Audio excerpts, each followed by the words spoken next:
जय गुरुदेव। सभी को प्रणाम। हम लोग उपासना समर्पण योग वांग्मय का स्वाध्याय कर रहे हैं।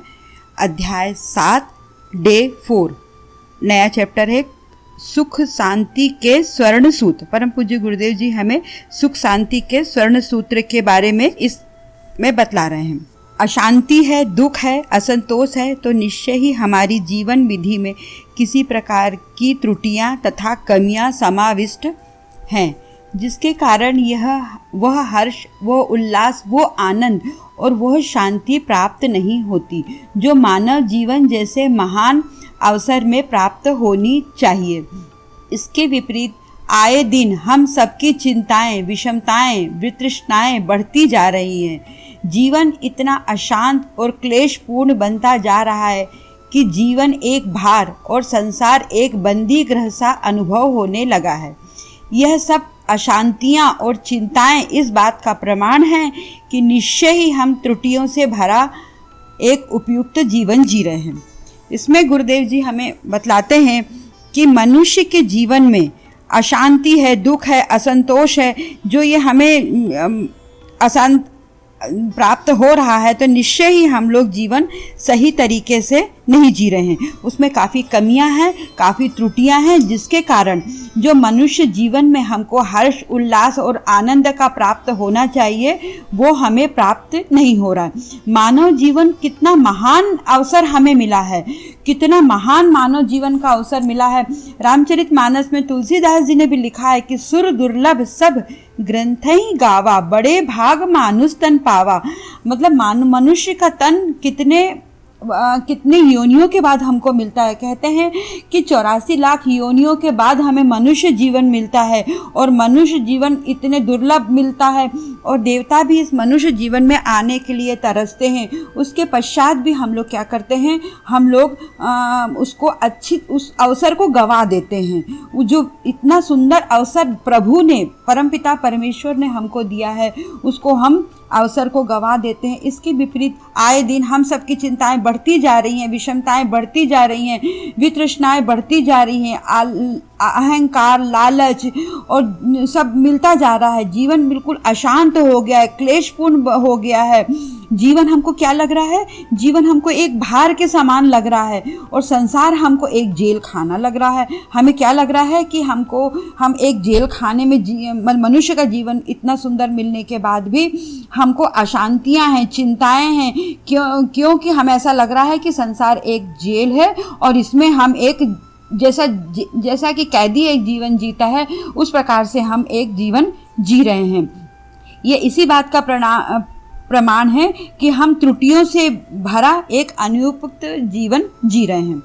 किंतु केवल यह जान लेना भर ही पर्याप्त नहीं है कि यह एक अनुपयुक्त जीवन चलाए जा रहे हैं। इस सूचना का महत्व तो तब है जब हम अपनी जीवन विधि को बदलें और उसे अनुपयुक्त गति विरत कर उपयुक्त गति में डालें। गुरुदेव जी इसमें बता रहे हैं कि यही जान लेना पर्याप्त नहीं है कि हम त्रुटिपूर्ण जीवन जी रहे हैं, हमारे जीवन में बहुत सारी कमियां हैं।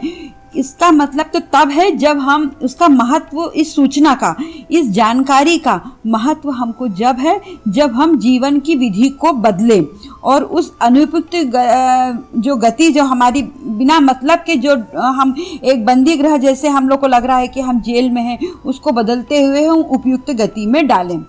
मूर्ख और अज्ञानियों की जहाँ एक किस्म यह होती है कि वे अपनी भूलों, त्रुटियों तथा कमियों को समझ नहीं पाते, वहाँ एक से बढ़कर एक इससे भी बढ़कर समझ वे लोग हैं जो अपनी न्यूनताएं जान लेने पर भी उन्हें दूर करने की ओर उदासीन बने रहते हैं। जो कुछ जैसा चला जा रहा है चलने देते हैं, है ना। इस प्रकार का प्रमाद मनुष्य जैसे विवेकशील प्राणी को शोभा नहीं देता है।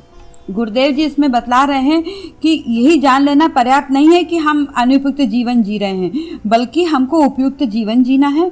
मूर्ख अज्ञानियों की एक ऐसी किस्म भी है कि वो अपनी भूल और अपनी त्रुटियों को, कमियों को समझते ही नहीं है, वो समझना ही नहीं चाहते। कई मनुष्य ऐसे होते हैं वो समझने नहीं चाहते, नहीं मैंने तो बहुत अच्छा काम किया, मैंने गलती कहाँ की।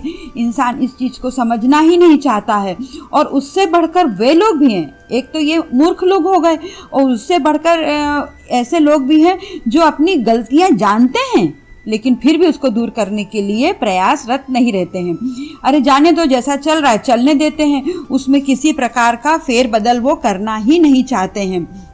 इस प्रकार का प्रमाद मनुष्य जैसे विवेकशाल प्राणी को शोभा नहीं देता। पर गुरुदेव जी इसमें बतला रहे हैं कि इस तरह का अहंकार, इस तरह का प्रमाद, इस तरह का आलस्य मनुष्य जैसे इतने उच्च प्राणी के लिए ऐसा शोभा नहीं देता। यह प्रमाद किसके लिए? यह प्रमाद तो पशुओं की विरासत है कि वे जिस स्थान पर जिस गतिविधि में पड़ गए हैं सो पड़ गए हैं, उसको बदलने की ओर ध्यान नहीं देते, फिर चाहे वो उपयुक्त हो या अनुपयुक्त।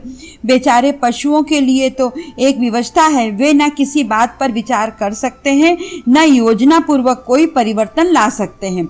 जिस जीवन विधि में उन्हें पढ़ना पड़ता है उसी के अनुरूप अपने को अभ्यस्त बना लेते हैं और एक जड़ सहनशीलता के साथ उसे सहते चले जाते हैं। इस प्राप्त व्यवस्था के कारण वे क्षमा किए जा सकते हैं। गुरुदेव जी इसमें बतला रहे हैं कि यह प्रमाद विवेकशील प्राणी मनुष्य को शोभा नहीं देता। यह प्रमाद किसके लिए है?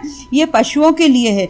पशु जैसी योनि में वो कर्म भोग रहे हैं, उनको जिस गतिविधि में पड़े हैं उसी में पड़े रहने देते हैं, क्योंकि उनको तो जैसा भी है वो सोच नहीं सकते, वो अपनी इच्छा अनुसार कुछ कर नहीं सकते, और वो जैसे है वैसे ही उनको जीवन जीना पड़ता है। वो उस योजना को परिवर्तन नहीं ला सकते हैं, है ना, इसलिए उनको वैसे ही जीना पड़ता है। लेकिन मनुष्य के साथ ये नहीं है। मनुष्य को क्या है? मनुष्य तो अपने में विवेकशील प्राणी है। वो चाहे तो इस अपनी जो जीवन यापन का जो तरीका है उसमें वो बदल सकता है ना। क्योंकि इस प्राकृतिक व्यवस्था कारण क्षमा के वो क्या है?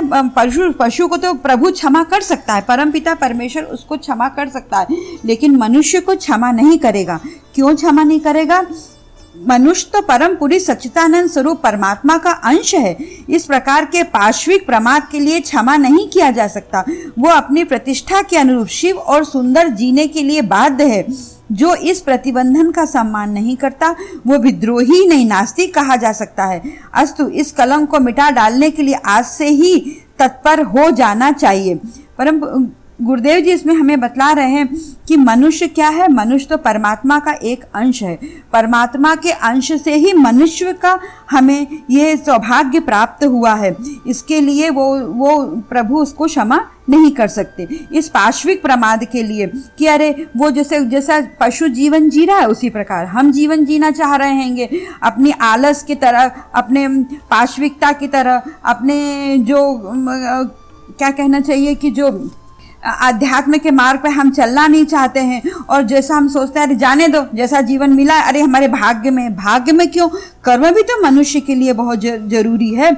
इस सुंदर तरीके से जो परमात्मा ने हमको जो जीवन दिया है उसको हम अच्छी तरीके से जिए, तो इस कलंक को हम मिटा लेने के लिए आज ही हमें तत्पर होना चाहिए। यदि हमें मालूम हो गया है कि हम अनुपयुक्त जीवन जी रहे हैं तो उसके लिए हमें, अगर हमको समझ में इस चीज़ को आ गया है तो ऐसा नहीं कि मतलब मूर्ख जैसे हम पड़े रहें, उसको हमें आज से बदलने के लिए बिल्कुल तैयार हो जाना चाहिए, बिल्कुल दृढ़ता से खड़ा हो जाना चाहिए। अनुपयुक्त जीवन विधि का त्याग कर उपयुक्त जीवन पद्धति की ओर हमें बिल्कुल बढ़ना चाहिए, जिससे सामान्य जीवन की समस्याओं का समाधान होगा, जो साथ ही आत्म कल्याण की संराधक आध्यात्मिक दिशा में भी प्रगति होगी, और इस प्रकार लोक तथा परलोक दोनों की रचना एक साथ होती चलेगी। मतलब यदि हम ये मान लेंगे कि हम उपयुक्त जीवन जीने लगेंगे, साधनों में नहीं, जीवन साधनों में परिस्थितियों को तालमेल हमें बिठाना पड़ेगा, तभी सच्चा सुख है। जितनी चादर हो उतने ही पैर पसारने चाहिए। ये नहीं कि चादर और जोड़ते जाए। प्रसन्नताओं की कुंजी हमारे अंदर खोजने पे हमें अपने आप मिल जाएगी, उसको खोजने से ही हमको वो चीज़ मिलेगी। लेकिन यदि हम प्रसन्नताओं को हम अपने अंदर नहीं खोजेंगे तो हम कैसे जीवन को अच्छे से हंसी खुशी जी पाएंगे। जीवन तो हल्का फुल्का है, उसे हंसते हुए बिताना चाहिए, जिस प्रकार से मिला उसको हंसते हुए करना चाहिए। इससे क्या होगा कि आत्म कल्याण भी हमारा साथ साथ चलता जाएगा और आध्यात्मिक दिशा में भी हमारी प्रगति होती जाएगी, और हमें लोक तथा मतलब ये लोग भी हमारा सुधरेगा, आगे हमारा परलोक की भी रचना एक साथ होती चली जाएगी। आध्यात्म का मार्ग पर चलने से हमें पाना ही पाना है, कुछ खोना नहीं है। यदि हम भगवान से अपना संबंध जोड़ लेते हैं, भगवान के निर्देशों के अनुसार चलते हैं, भगवान को अपना हम हिस्सेदार बनाएंगे और भगवान को अपना समर्पण करते हुए चलेंगे, तो हमारा जीवन एक हंसी खुशी के अनुसार ही जीता जाएगा। हम भगवान के साथ अपने आप को समर्पित करके कठपुतली, पतंग और बांसुरी की जैसे हम अगर यदि अपना जीवन जीते हैं, जैसे कठपुतली को जैसे नचाते हैं वो नाचती रहती है, तो भगवान के पे अगर यदि हम भगवान से हम अपना नाता जोड़ लेते हैं तो क्या होता है कि हमारा लोक और परलोक दोनों ही सुधर जाते हैं। क्योंकि परलोक सुधारने संभालने के लिए मनुष्य को अलग से कोई जीवन नहीं दिया जाता।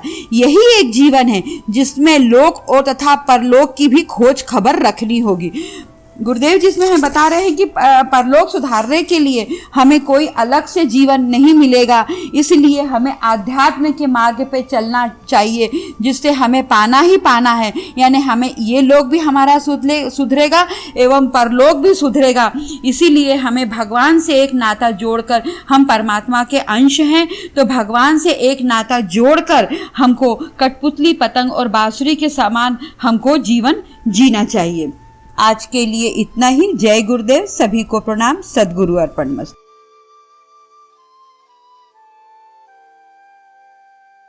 हमारे YouTube चैनल को सब्सक्राइब करें और बेल आइकन को दबाकर ऑल पर क्लिक करें ताकि नोटिफिकेशंस आपको मिलती रहें।